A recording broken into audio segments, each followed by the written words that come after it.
So let me bring in Brandy Blackwell, who is the Director of New Business, Delivery, and Catering at Dunkin Brands, and Joanna Bonder, who's the Director of Loyalty Marketing and Strategy, also at Dunkin. Ladies, come on in. There they are. Hi, Brandy. Hey, how are you? Love the background, Brandy. Love the background. And hi, Joanna. Hi, Steve. Hi, great. Thank you. Thank you both for joining us. Where are each of you coming from? Brandy, are you both in the Boston office? So I'm actually in Atlanta now. Oh, that's right. Okay. A few months, yeah, but I was in Boston prior. All right. Joanna, where are you coming from? I am based in Westwood, so I'm about 7 minutes from our corporate office in Canton. So I cannot complain about my commute time. It's really okay. So let's start this discussion. You know, it's interesting we have loyalty and delivery. We just found that those were two key growth drivers for most of the people who are here today from other brands. And the fact that we have the two of you here together makes for an interesting combination, because typically we don't think about loyalty and delivery as part of the same equation, since loyalty is really focusing on your existing base and delivery is usually pitched as an acquisition strategy right now. But let's start by, tell us, what was the state of the stores, of the Dunkin' stores nationwide? To what degree were most of your stores open throughout the pandemic? I can start with that. So most of our stores we were fortunate enough to stay open. We worked really closely with our franchisees and our crew members. We were fortunate enough to have a lot of drive-through locations. So I think we had about 70% of our stores with a drive-through. So we worked really closely and were able to stay open during, the height of the pandemic in many of our areas. So we were very fortunate in that nature. Now, delivery is something that I don't typically, and I don't think most consumers identify with this category, the Dunkin' category, which is, coffee and donuts. And I know there's more, but that's the category we identify the brand with. So delivery was not a natural. And I know you guys were still new to this. So I'd really like to drill into the ways in which you enhanced your growing program in delivery, and in particular, that problem of pitching to consumers this idea that Dunkin' is a deliverable brand. And Brandy, I know that you had a lot of experience with this before you even got to Dunkin'. Yeah, I did actually. I've been in the off-premise space for a few years now. And the interesting thing about, getting consumers to think about Dunkin' for delivery was really, it was a challenge at first, but as we moved forward, we positioned our marketing and tailored our messaging to talk to some incremental occasions and different ways to think about consuming Dunkin'. So if you look at our product mix, it is actually on delivery, it's quite opposite from our rooftop business. It is food-led on delivery, which, so we really weren't trying to push necessarily coffee being delivered. We were looking at like donuts being delivered or something for the family. And as we saw checks increase both in rooftop and delivery throughout the COVID period, we were realizing families are ordering. We need to really pitch bulk items, dozen donuts, and also started to market occasions such as the weekends where you can indulge with your family, or just get consumers to think about having breakfast delivered. Now they're working from home and you don't feel as guilty when you have a delivery order for multiple people in the family versus just yourself.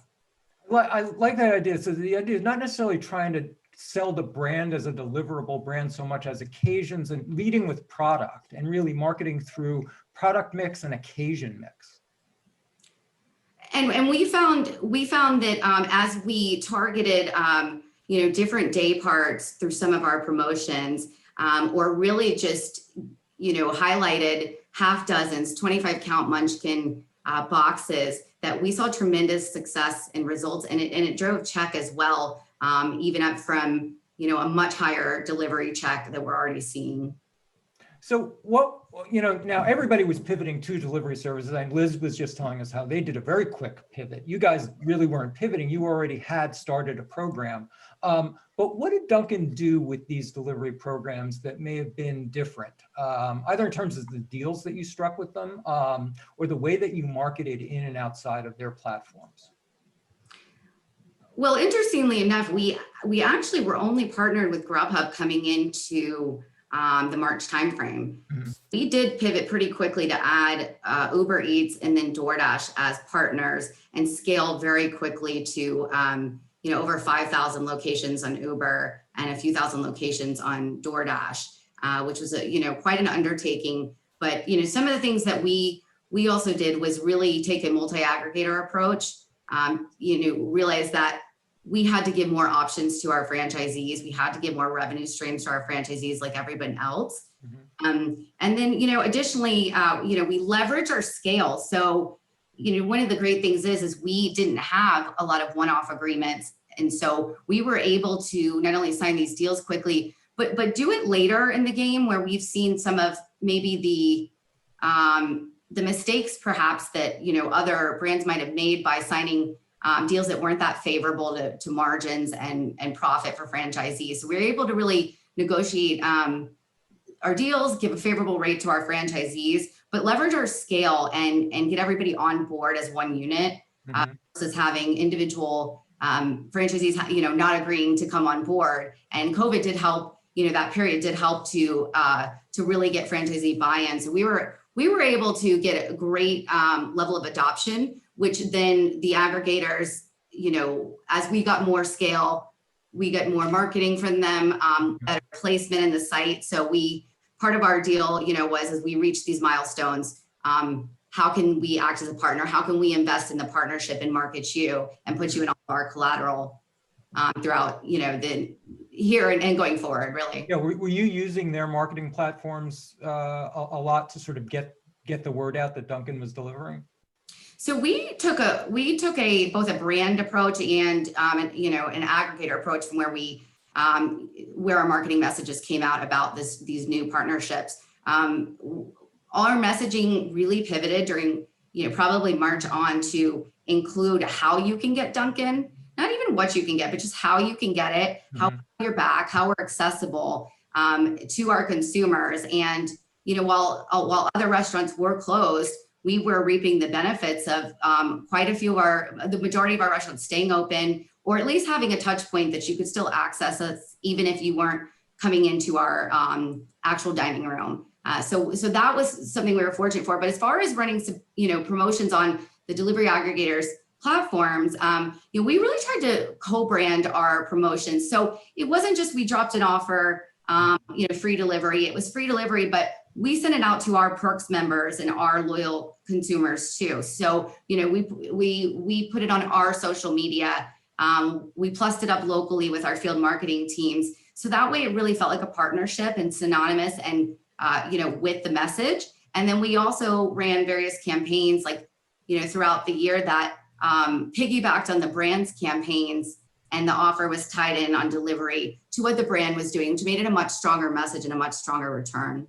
How would you characterize the growth in delivery over the last, say, 6-9 months? Has it been a success? We've gone from about 20% to 70% of adoption of at least one delivery partner. And we're up about 120% in delivery sales. Since you mentioned the loyalty program, I want to pivot over to Joanna to talk about it's called DD Perks. Is that the loyalty program for Dunkin'? Yes. I know that only because I think that I invested more money in re-upping my daughter's Dunkin' loyalty program than I did in tuition when she was in college. So I'm glad I get to talk to the person who got most of my money. That's great to hear. We love that. So how did you leverage that loyalty program, both with existing and with new customers most effectively during all this? You did a lot of really, I think, like Brandy, you did a lot of really creative promotions there. They were very product-led and occasion-led that I thought were interesting. Yeah, so we got a little lucky with this one. At the end of 2019, well before COVID started, my team had come up with a new promotional idea for our DD Perks loyalty program. So we obviously work many months ahead to get these promotions launched in advance. So in March, we rolled out what we thought was going to be a little promotion called Free Donut Fridays, where Perks members could end their week with a free donut with the purchase of a beverage. We saw immediate results from this promotion. Why was it so successful? So during a time of COVID, when members were just feeling so uncertain and likely very stressed. We really gave them something to look forward to, which I think felt for many a very long week in general. We actually heard members tell us, I never really knew what day it was during COVID. So Free Donut Friday was a great reminder that it was a Friday. We made it through yet another week, and we were able to treat ourselves with a donut. We also feel like this deal really helped to, so not only did it help to reactivate some of our lapsed users, but it really helped to drive strong engagement and also really propelled new members to join.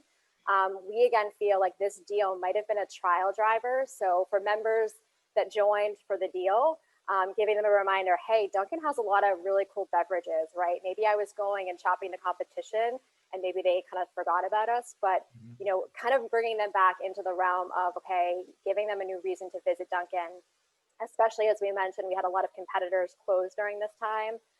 So this, again, as I mentioned, this was supposed to only be a 1 month long promotion.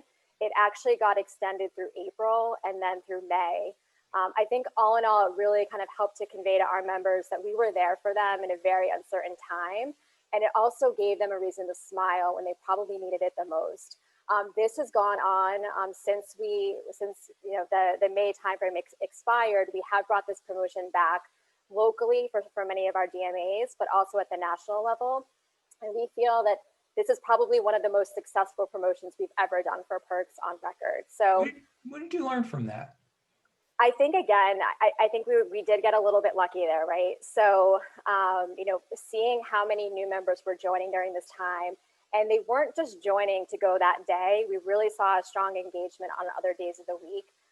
So again, not only helping to, you know, respond and reactivate some of our lapsed members, but really helping to grow the perks program. I think Liz mentioned earlier, like loyalty programs are a bright spot during this rough time. And we really, you know, we really learned that in itself, that this was a great way to, you know, continue to message to our members, but also bring them these new activations that they may have not known Dunkin' for in the past. Now, did this translate to sort of pivot back over to Brandy? Did you see this work on the delivery side? Did this become a driver on the delivery side as well? It wasn't a campaign that we, you know, we were in a very much of a rollout execution, just get stores live phase. And this idea spawned. So we are starting to do quite a bit of highlights with products that really fit the delivery demographic, like refreshers, for example, or espresso, which targets a younger demographic. So we are starting to tie in LTOs or products that fit that the brand is promoting, so we can also piggyback on the national media that's already being now that we're at scale. At this point, we weren't really at scale, so the national messaging was limited on delivery. But certainly, as we leverage some of these deals, you know, finding things that are still attractive on the delivery space and feel like value, but aren't necessarily breaking the bank for franchisees. And as we look at who funds each offer, we take that into account as to, you know, what platform we're putting it on. But certainly some of the big pushes for the brand when we introduce products will have some exciting deal to it, and not just offer, but maybe it's get it first on delivery, get it days earlier than anybody, you know, on Uber Eats or DoorDash, or before you can get it in the store. So things like that aren't just about just giving away, you know, every dollar. We know margins are tough now, especially on delivery platforms. So really trying to make sure that we're mindful of that as well. I think what I find really interesting about what both of you guys were doing during all of this is that you were really leaning into using product to create new occasions and experiences, and really playing into part of, and maybe intuiting that one of the things about this context, the COVID context, was that people wanted to be entertained. They wanted something a little fresh. They wanted, you know, as you said, Joanna, that little reminder of the end of the week, and new products to create occasions, and to do it our best in a virtual space to create an experience, which they weren't getting anymore in the usual way. I think it's really interesting how much you guys were leading with product in all of this.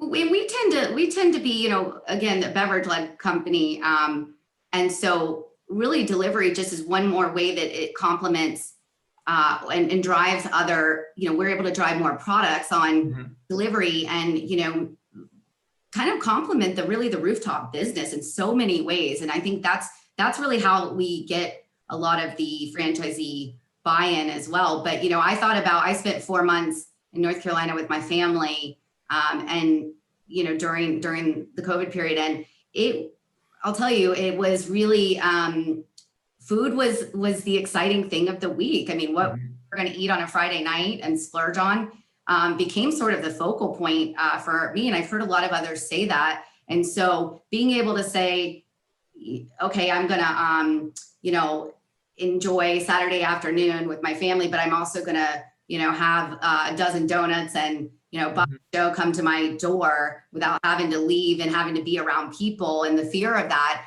I think was really, was justified with spends for people. Yeah, and I think our teams complemented each other really well too, whereas Brandy was trying to quickly roll out new partnerships, we were also educating our Perks members, hey, you have a new delivery aggregator in your area that you may not be aware of, right? So for people that weren't comfortable leaving their homes to get Dunkin', there was still that treat that can get brought to them at their own convenience. So yeah, definitely food, I would say, is a huge driver of that. Now, Joanna, you were using, a lot of people were sort of pulling back, especially in using their direct channels. You were leaning into them. Tell us a little bit about what was really working best for you, which direct channels you were using and which were working best for you for helping to drive the loyalty program.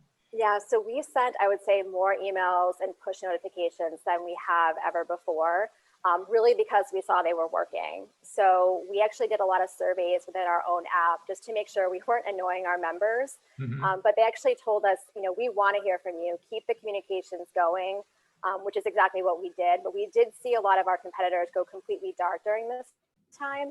So we really wanted to lean in and make sure they knew, we had their backs, right? Dunkin' was still open. Here was some exciting, promotions that were in their area. Here's the delivery partners. As Brandy said, we really leaned in heavily too on, ordering for the family. I think we did see, on the weekends, people might have not just gone in for that one sole beverage, but they wanted to kind of bring home donuts, right? Bring home other beverages for their family and their guests too. So we really leaned in there. We also were constantly reminding about our safety and procedures, which were changing very rapidly. We wanted to make sure that they were always in the know on how we were handling them when they were able to come back in. So we saw excellent results across our channels. Again, as I mentioned earlier, having a loyalty program and having members to market to couldn't have come at a better time. So really was a bright spot for us in this whole period of time, for sure. I'd like to talk a little bit about how the two of you did work together, because as I said, you're sort of working in different areas and different ways of thinking about the consumer. So could you tell us a little bit about the ways in which the two of you worked synergistically and reinforced one another's programs? Yeah, I think one thing that we worked on, obviously I mentioned earlier, is just educating our members on when new partnerships were rolling out. So we had to be a little bit careful about promoting a delivery provider if it wasn't available in one of our DMAs. So we worked really closely at targeting, where our Perks members were relative to a new partnership coming on board. And then we focused heavily, whenever Brandy's team did an offer, we were obviously making sure to remind our members that these offers were available in their areas. The last thing I would add, currently our DD Perks members do not earn points when they order through delivery, but that's something that we are working to change for the future. So we want to make sure we're rewarding our loyal members by earning points, but currently that's not there yet. And to add to that, we're both on the digital team. My role is new as of early last year. So if you look at kind of just the cohesion of driving the digital goals and the digital messaging, our team is working towards one number and one goal, and the more that Joanna brings in or I bring in for the group, the better. So I think as we talk to our franchisees and we talk about the digital growth and the digital space, which is a challenging space to understand, especially how quickly it's changing. We talk about what percentage delivery makes up, what percentage Perks members make up, how they order frequently, and it all ladders up to the same unified goal, which I think really helps to drive the message forward. I want to, I have a couple more questions, but I want to remind all of our attendees that we want your questions. So if you have a question for Joanna and Brandy, please raise your hand. Lisa will get to you and we'll line you up to bring you in.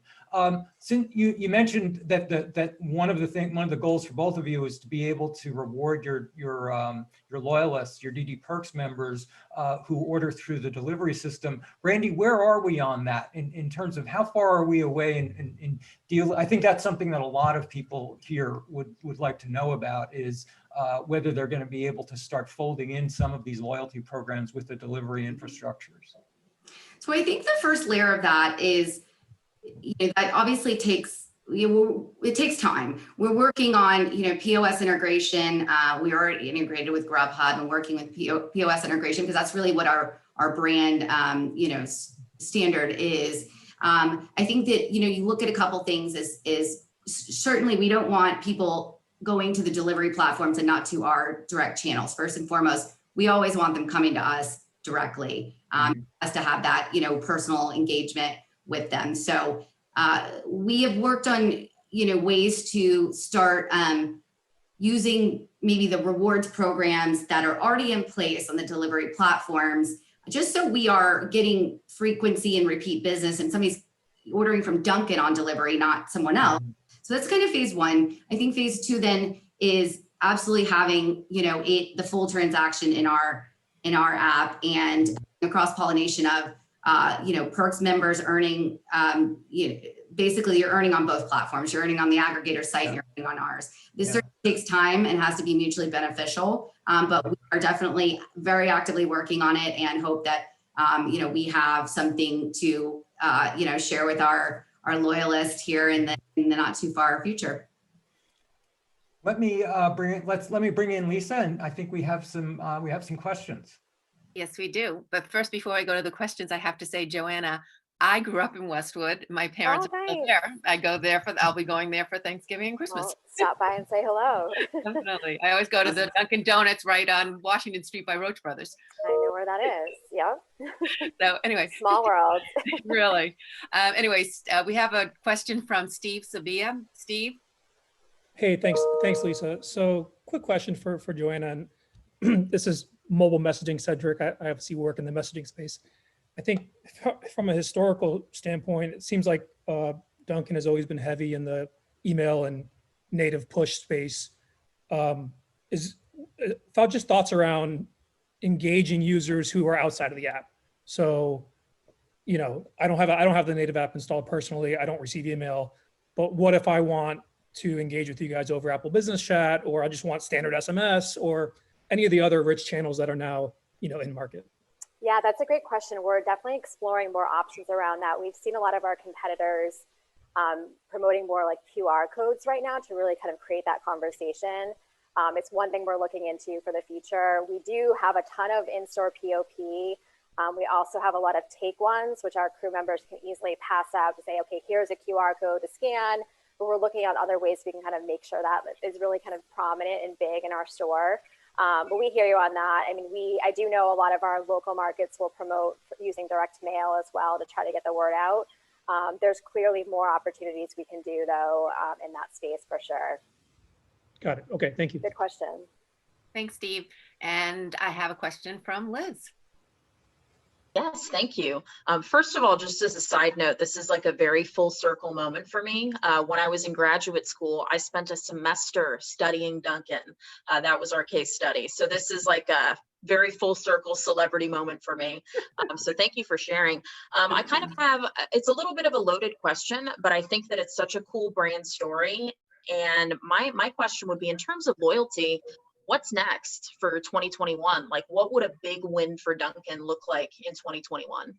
We have some things on the horizon that I probably can't reveal too much on, but we're just constantly looking to grow our membership base. I think I'll talk a little bit about some of our competitors that had a pretty big head start on us. So we weren't around until 2014 in terms of our DD Perks program.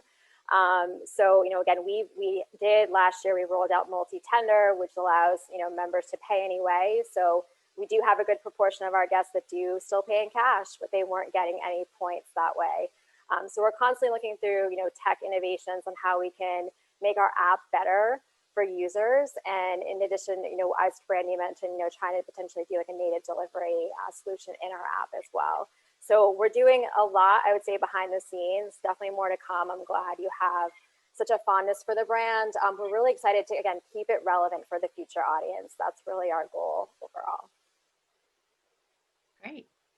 Okay, I have another question here from Nazil. Hi there, Nasli Hiramanik at Firehouse Subs. I was curious to know, when you were looking at delivery, especially this year when you've seen a lot of growth in delivery, if you're able to identify if these are guests that are new to Dunkin' versus those who are coming through other channels and are now converting to delivery, and if so, how that impacted your strategy on delivery overall. We're able to do some tracking through our campaigns. We have quite a bit of tracking for, so we've run some campaigns with sponsored listings, and we're able to determine where those customers are coming from.